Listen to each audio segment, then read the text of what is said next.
Hello friends, welcome to celebrity kitchen. Hotel ஸ்டைலில் fried rice எப்படி பண்ணுறதுன்னு பார்க்கலாம் வாங்க. கேபேஜ், கேரட், பீன்ஸ், ஆனியன், அதுக்கப்புறம் கேப்சிகம், ஸ்ப்ரிங் ஆனியன், கார்லிக் இதெல்லாம் நறுக்கி வச்சுருக்கேன். ஒரு கடாயில் பட்டர் சேர்த்துக்கிட்டு அதுக்கப்புறமா ஆயில் 2 ஸ்பூன் இல்லை 3 ஸ்பூன் சேர்த்துக்கலாம். இல்லை தேவைப்பட்டவங்க நெய் கூட ஆட் பண்ணிக்கலாம். நான் ஆயில் தான் சேர்த்துருக்கேன். அதுக்கப்புறமா கார்லிக் கொஞ்சம் எண்ணெய் சூடானதுக்கப்புறம் சேர்த்துக்கிறோம்.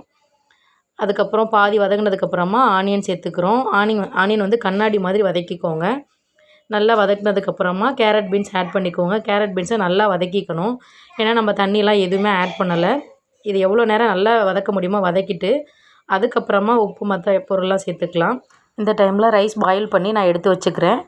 இதுவே நல்ல எண்ணெய் பிரிஞ்சு வர அளவுக்கு இருக்கும். நீங்களே பார்த்தா உங்களுக்கே தெரியும். அதுக்கப்புறமா தான் நம்ம சேர்த்துக்க போகிறோம். அதுக்கப்புறம் சால்ட்டும் சுகரும் ஒன்றா மிக்ஸ் பண்ணி வச்சு சேர்த்துக்க போகிறோம். ஏன்னா நம்ம அஜினோமோட்டோ எதுவும் சேர்த்துக்க போகிறதில்ல. அதனால் கேப்சிகமும் கேபேஜும் ஒரே டைமில் சேர்த்துக்க போகிறோம். ஏன்னா காய் வதங்கிருச்சு கேரட், பீன்ஸும். இப்போ சேர்த்துட்டு ஒரு 1 or 2 மினிட்ஸில் அப்படியே வதக்கின உடனேவே நம்ம ரைஸ் ஆட் பண்ணிக்கணும். இல்லைனா ரொம்ப வெந்துடும். அதனால் ஃப்ரைட் ரைஸோட டேஸ்ட் வராமல் போயிடும். அதுக்காக உடனே ஆட் பண்ணிக்கிறோம். ரைஸை ஆட் பண்ணதும் நல்லா கிண்டி விட்டுக்கோங்க. சைட் பை சைடு வச்சு கிண்டுங்க. உள்ளே வச்சு கிண்டினிங்கன்னா ரைஸ் உடஞ்சிரும். அதுக்கப்புறமா பெப்பரும் கொஞ்சமாக ஃப்ரைட் ரைஸ் மிக்ஸும் போட்டிருக்கேன். அதுக்கப்புறமா ஸ்ப்ரிங் ஆனியன் மேலே தூவிட்டு மிக்ஸ் பண்ணி எடுத்துட்டேன். இப்போ ரெடி ஆகிடுச்சு. பாருங்கள் எப்படி இருக்குன்னு. ஃப்ரைட் ரைஸ் மிக்ஸ் வேணும்னா சேர்த்துக்கோங்க, இல்லைனா விட்டுருங்க. நான் என் பொண்ணுகிட்ட டேஸ்டிங்க்கு கொடுத்துருக்கேன். இந்த மாதிரி தான் இருந்துச்சு. இது நீங்கள் ட்ரை பண்ணி பாருங்கள், உங்களுக்கும் பிடிக்கும். கமெண்ட்டில் எப்படி இருந்துச்சுன்னு சொல்லுங்கள். தேங்க்யூ, பாய்.